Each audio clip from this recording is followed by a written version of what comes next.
Imagine you live a life where you receive half of everything. For example, instead of getting full 8 hours of rest every night, now you are only receiving 4 hours of rest every night. What about for pain medication? Instead of getting the full dosage, now you're only getting half that dosage, which might not even affect your body in any way or take away that pain you may be feeling. Or what if we talk about meals? Instead of getting full after every meal, now you're only receiving just a few bites that aren't even satisfying your hunger. The point that I'm trying to get at is that if you do not receive the full amount of an aspect, such as the ones I have mentioned, you will not be given the necessities to a healthy life that promotes necessary growth. So that brings us to my topic, which is delayed cord clamping. And delayed cord clamping should be a medical procedure that should be standard in hospitals, because this procedure allows for both mother and baby to gain healthy benefits that are going to affect and bring positive outcomes to their future well-being. As a mother, I feel both confident and comfortable being able to discuss why this procedure should be a standard practice in hospitals. Another point I like to address is that my mother was a labor and delivery nurse for over 20 years. So I took this opportunity to interview her and ask her thoughts on why delayed cord clamping should become a standard procedure. And another point I would like to address is that I am a pursuing labor and delivery nurse just because obstetrics is just a fascination towards mine, and I think that's a great branch of science. So that brings us today. One day, everyone here that is watching this video is going to become a parent, or they might be a parent right now. They may be expecting the kids. They might know close family or friends that are going to become parents, or they already are parents. So they can take this information and make others aware of this procedure and why it should be a standard practice. And today I will thoroughly explain the reason why delayed cord clamping should be a standard practice, and I'm gonna persuade y'all through expert testimonies, statistics, and examples. So my first point is, some new studies have found that delayed cord clamping can have a positive effect on both preterm babies and full-term babies. This procedure is gonna decrease the risk of iron deficiency anemia. So by performing this delayed cord clamping practice, an additional 40 to 50 milligrams of iron is gonna transfer to the newborn baby. And this is gonna reduce the risk of baby suffering from the severe side effects of iron deficiency anemia, or just low iron. And according to a scholarly journal article published by the Professional Medical Journal, author Saqib Aslam states that iron deficiency anemia is associated with impaired physical growth and cognitive development for children. And I got that from a scholarly journal article. Another point I'd like to say is, not only does the risk of iron deficiency anemia decrease, but the newborn receives that leftover blood that is full of nutrients and oxygen that are still being transitioned from the umbilical cord to the placenta, and that's going to account for a 30% increase in neonatal blood volume, which is a statistic right there with that 30%. As the baby takes its first breath in, its lungs are going to transition from holding all that amniotic fluid and blood to oxygen.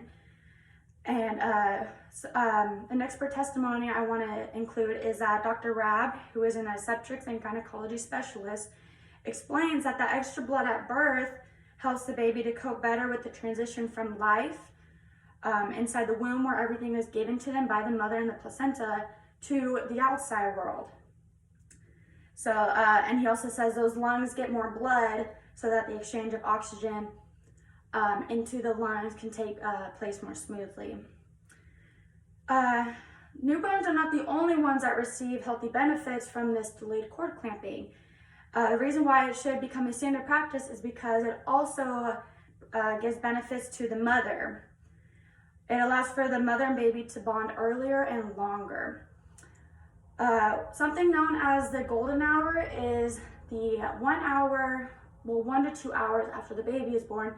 That is the time where a baby is being introduced to the mother, and the mother is also obviously being introduced to her baby. Let's see. Firstly, it is during the golden hour after birth where the bonding hormones peak in both the mother and baby, and this is going to help them fall deeply in love and bond. The golden hour is the 2 hours after the baby is born. During this time, the babies are really alert and they're eager to bond and nurse with their mother. And obviously the mother hasn't seen her baby for 9 months, so it's the mother's instinct to want to cuddle up with her baby, smell her baby, touch her baby, and just love on her baby. I had asked my mother through this interview in her expert testimony, and as she's a retired labor and delivery nurse,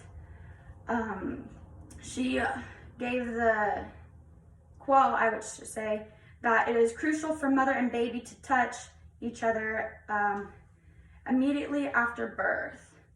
As a labor and delivery nurse for 21 years, it is a known fact that a mother should see her baby after the birth, even if there are complications where the baby has to be taken away immediately. She says we as nurses will quickly let the mom see their baby, get to look at their baby for just a little bit, and then quickly take the baby away to get help and run those tests if there's a complication. Secondly, the emotions that the mother experiences during this time are imprinted in the limbic brain, and these emotions form the foundation of the mother's relationships and feelings and emotions towards the baby and how this new relationship is going to build. Consider this example that goes against the previous statement.